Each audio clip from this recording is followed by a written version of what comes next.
Hi, this is Steph with Belladonna Dyes, and today we're making a geode t-shirt.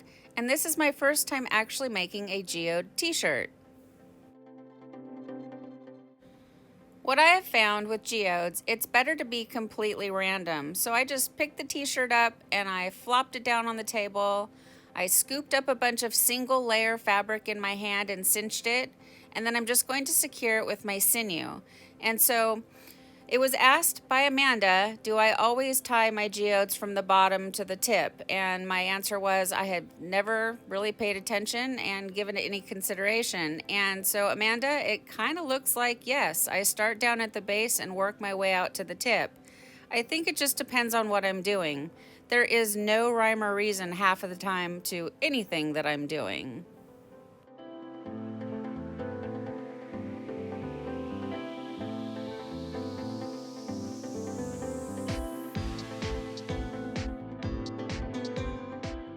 Let's talk about this first geode. As I'm working my way down, I'm varying the distance between the sinew ties.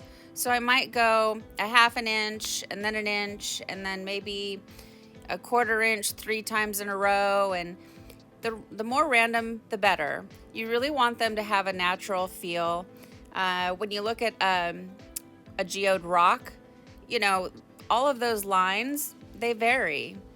If you tie them all equal distances, you're going to end up with a bullseye look. And that's okay if that's what you're going for, but that's not the look that I want for this one. You'll also notice that I'm roughing up the fabric as I work. That's also going to help give it that really random effect. And then just keep on wrapping. And with the sinew wraps, I usually go around 2 or 3 times, and then maybe on the next one I'll go around 4 times, and then on the next one I'll go around 2 times, because that's also going to vary the width of your sinew line. And the sinew line is what's creating the white lines.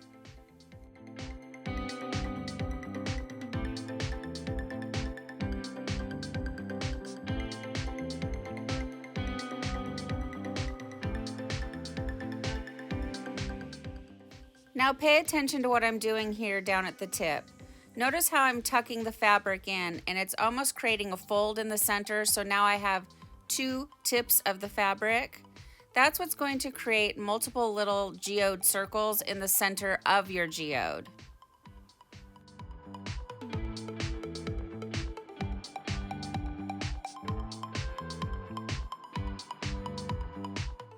You guys know how much I love the dollar store. I got these little scissors at the dollar store and they are so sharp. I even cut bangs with them. You know, ladies, have you ever had that crisis moment where you just look in the mirror and you think, I need to do something different? Yeah, I did that. I cut bangs. Don't make bangs. It's a really bad idea. Okay, let's work on our second geode. So you want to get your fabric out in front of you and get a lay of the land. Decide where you want the second geode to be, and just work it out and pick up a single layer of fabric and repeat the process. Now, I didn't sanitize down this tutorial like I normally do. I left a lot of stuff in because if this is your very first time making a geode, I know that they are intimidating, but I'm here to tell you that once you do it, and once you do it a couple of times, they're really quite easy and they are a lot of fun. When you start your sinew, you want to wrap it around 3 times and then pull it tight. That helps it catch. And when you move over to your next sinew line, you want to do the same thing. You want to wrap it around 3 times before you start to pull it tight. And then, maybe wrap it around a couple more times, whatever. Random, keep it random. And then when you move on to the next sinew line, do the same thing. Wrap it around 3 times and then pull it tight. So if you go from one sinew line to the next and you pull it tight on the first wrap, what's going to happen is that sinew line is going to pull really tight, and you're going to get a line that's going, let's see, what would that be? Diagonal from the first sinew line to the next sinew line. And I've made that mistake before where I just wrap it around, go to the next one, wrap it around once, pull it tight, and then when I open it up, it's like, why is there this line there? Well, that's why. So 3 seems to be that magic number. Wrap it around 3 times, pull it tight, maybe wrap it a couple more. Got it? Okay.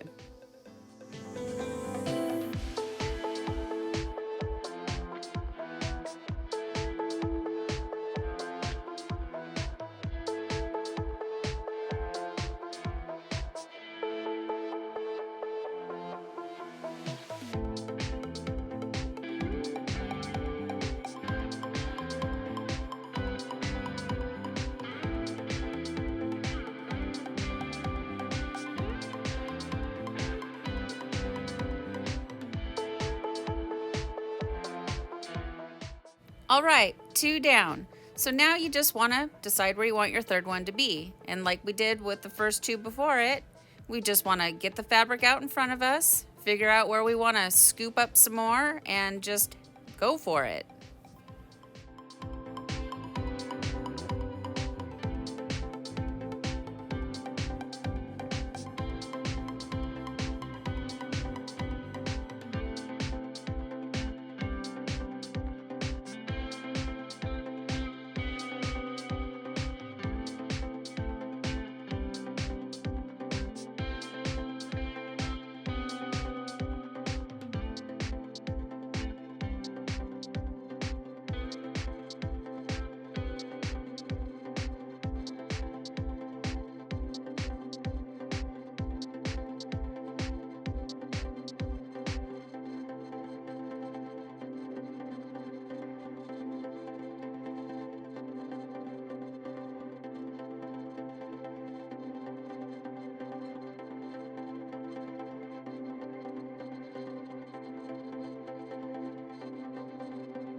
Don't forget to ruffle up the fabric as you go. It helps keep that natural, organic, random feel. Because if you watch, as I'm wrapping with the sinew, it sort of twists the fabric in a nice roll. And, you just want it to be really super random looking. I think they look better that way. So this Sinew Puller I got from Nikolay, and I do have a link for it down below in the description box. And it's a really nice Sinew Puller. It comes all the way from Russia, and it does take about 2 weeks to get here. Now, I do have a new Sinew Puller that I'm going to be showing you guys here real soon, and that comes from Alaska, so it gets here pretty quick. And both Sinew Pullers are great, so if you're in the market for a Sinew Puller, this wooden one is fantastic, but the new one that I'm going to be showing you guys here in a few days is amazing. And if you're a girl, well, they come in really beautiful bright colors, and a lot of you probably have seen them in the Facebook group. And so I'm excited to share that with you. So Sinew Pullers are a great tool for this type of a tie. I used to just use it right off the roll before I had a Sinew Puller, and I'll tell you, it makes night and day difference in getting the job done.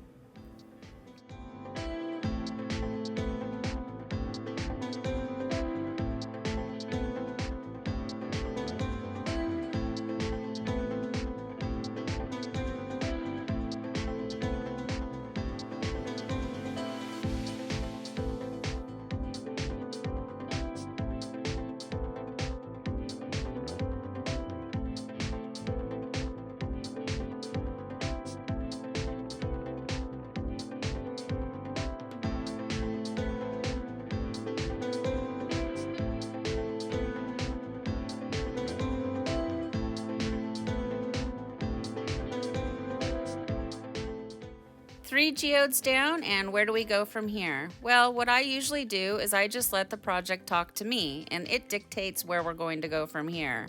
And this little bit of fabric looks like a perfect geode.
Easy peasy, we've got 4 done. Now this is quite a bit of fabric, and you could split this up. At this point, my back is killing me and I'm just kind of ready to be done with tying it. So what I'm gonna do is just scoop it up and make one gigantic geode.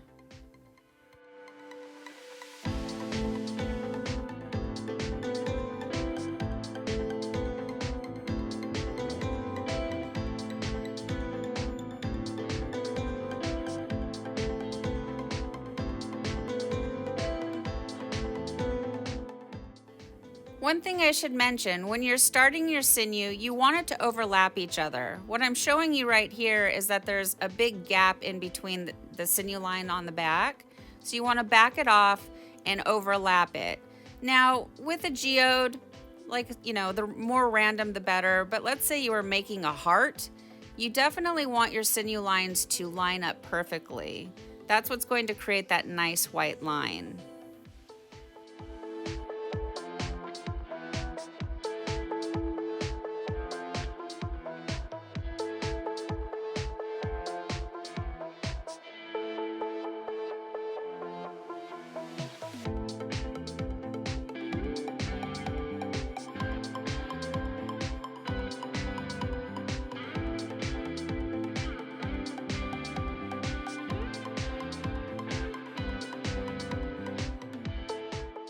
I want to say a big thank you to those of you that have subscribed to my other channel, Pacific Northwest and Beyond.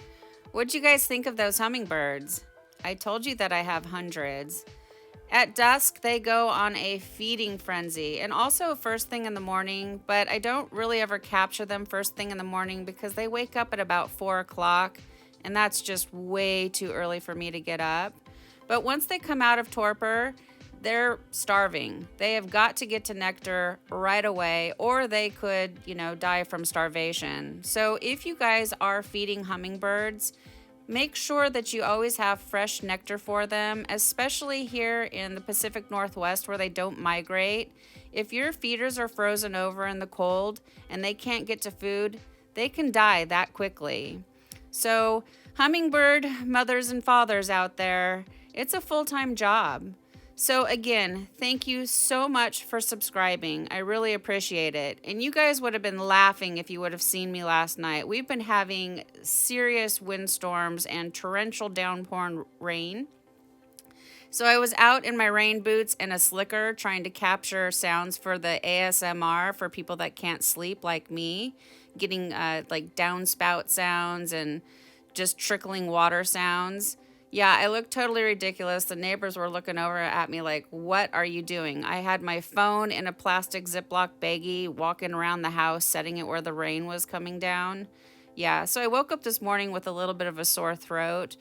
But anyways, I'm trying to get some new content for the channel. And again, thank you so much for subscribing over there. Again, it's Pacific Northwest and Beyond. It's my sister channel to the tie-dye.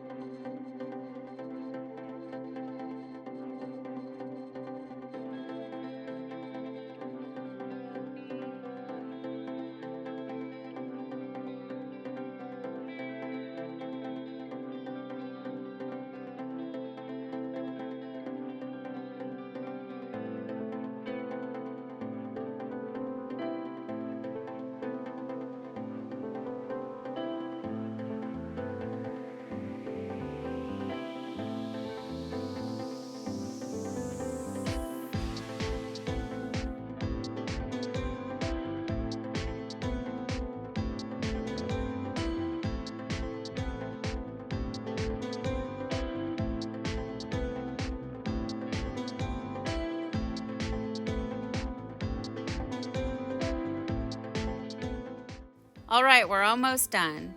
Now, in the center, I like to call it the crab body. I don't know why these remind me of crabs, but they just do.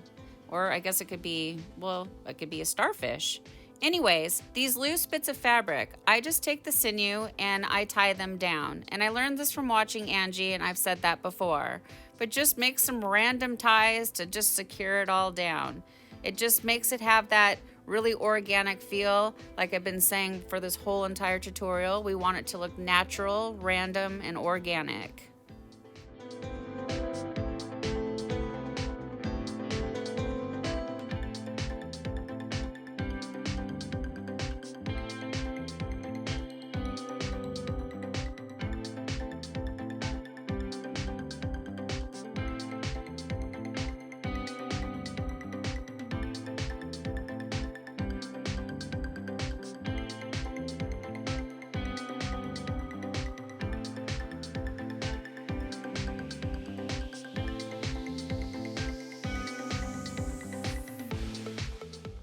This one really does look like a starfish. Alright, now it's time for the fun part. We get to add the dye. And before we add the dye, we need to decide how are we going to dye it. And for this one, I'm choosing to do a Muck Ice Dye. And what muck is the water that is created by the dye and the ice melting. And I feel like Muck Ice Dyes give really good saturation. It just helps get in all the nooks and crannies.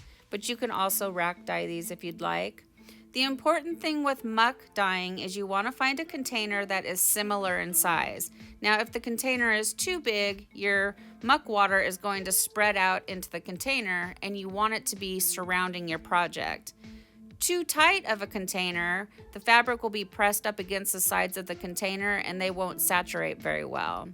So this container I got at the dollar store, and it's a perfect size and shape for this type of a project. And what I really like about these containers is they have lids, and that's helpful because I like to batch mine in an electric blanket. So this way I'm able to cover it and really get it nice and warm. As far as the dye placement goes, you just do it however you want to do it.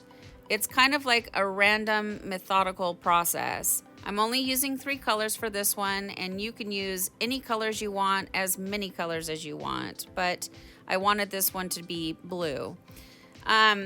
So I'm adding the dye randomly, but it's also methodical.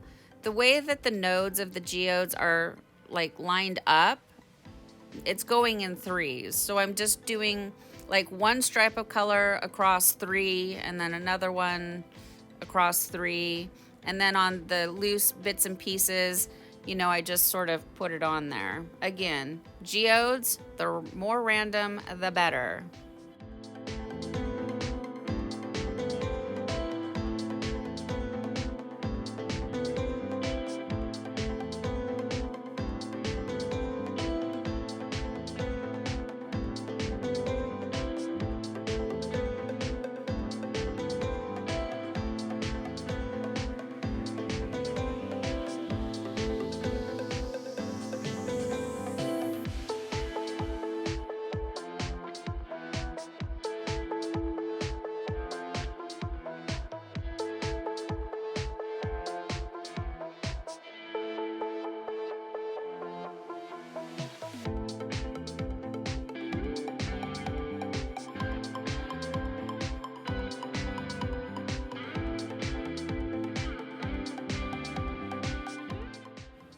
As for the amount of dye that I'm using, I am going a little bit heavier handed than I would, let's say, for one of my spirals.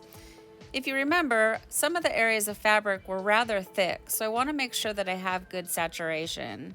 And I'm just going to cover up all the white spots. I'm going to go back over with the colors that I've already used and just sort of, you know, add more dye. There's one particular spot that I keep leaving white, and as I'm editing this, it's driving me nuts. But before I go to add, you know, my soda ash and ice, I think I do take the spoon and smooth it over, because if you look, it's not as white. But like, why wasn't I putting dye right there? I just don't even know. Here's a little no-brainer tip. If you write on the top of your lids like I do, make sure that you're putting the right lid on the right jar. A few times in dyeing, I have just pulled out my dye and, you know, looking at the top of the lid and started adding my dye, and it's not even the right color, and that really can ruin your project.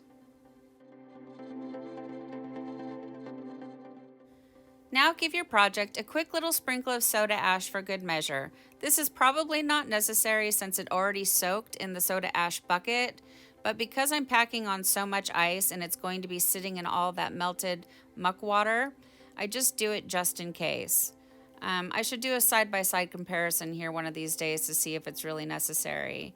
And then as far as adding your ice, you want to add enough ice to where you don't see any more fabric showing through, but you don't need so much ice that you have several inches of muck water that it's floating in. That's just not necessary. And since this is a dollar store container, I'm placing it down inside of another container just in case if it's cracked on the bottom. I don't want all my muck water to leak out and, wake up in the morning and find that I've got muck water everywhere. Dollar store containers, you can't really trust them.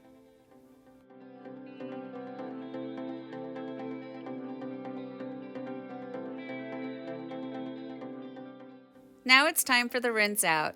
You want to start by using cold water, and that's going to rinse away any soda ash that might still be reacting within the fabric, and then increase your water up to hot and rinse until the water runs pretty much clear. From here, I take it to the washing machine and I do however many hot water cycles it takes using Kirillon until the hot water washing machine water runs clear. And I'll tell you, that's about 2 hot water cycles.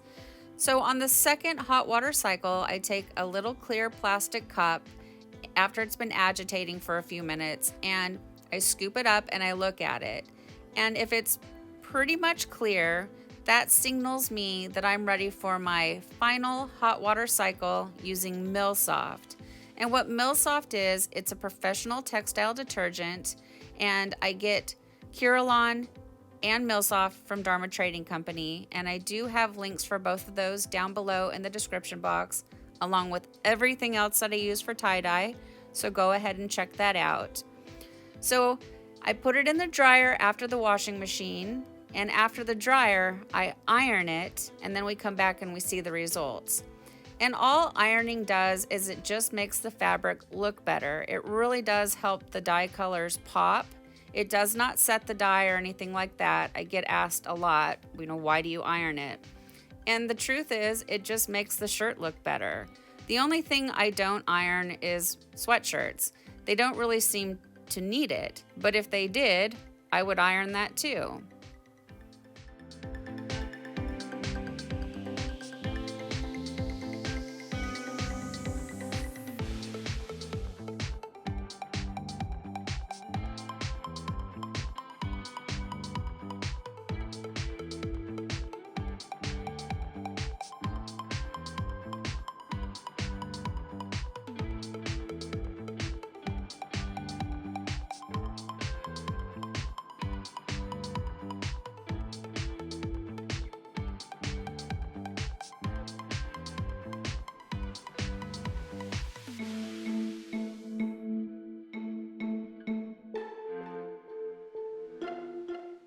The one thing that's really no fun about these is untying them.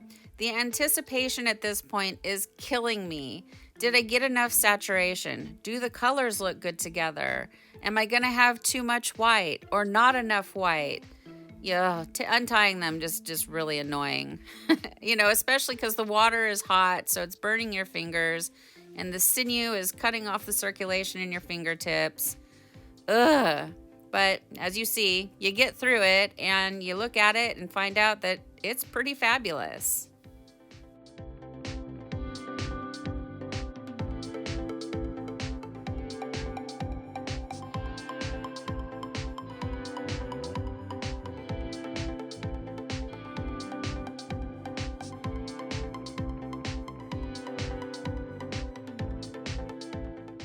Well, here it is, guys. Here's our Geode Muck Ice Dye t-shirt after it's been washed and dried. Not too bad for my very first Geode t-shirt. So I'm really pleased with it. I wanted it to have a monochromatic feel, and I have achieved that. I did want some variation in the blues, but not a whole heck of a lot. I just wanted it to sort of be a navy blue shirt. So the navy blue is the blue that's giving sort of like that purplish tone.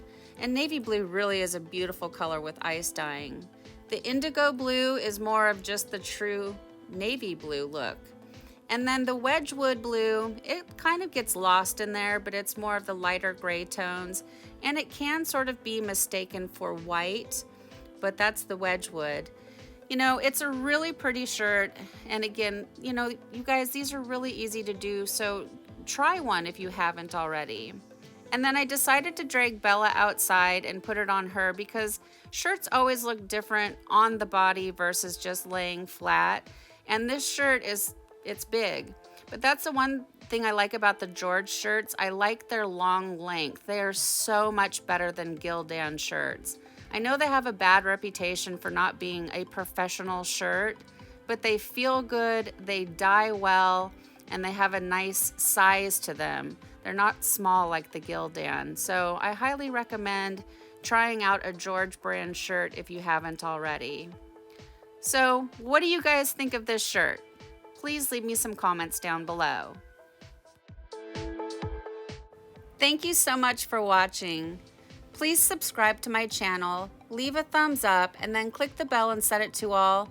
That way you get notified of future uploads. And remember, have fun tie-dyeing.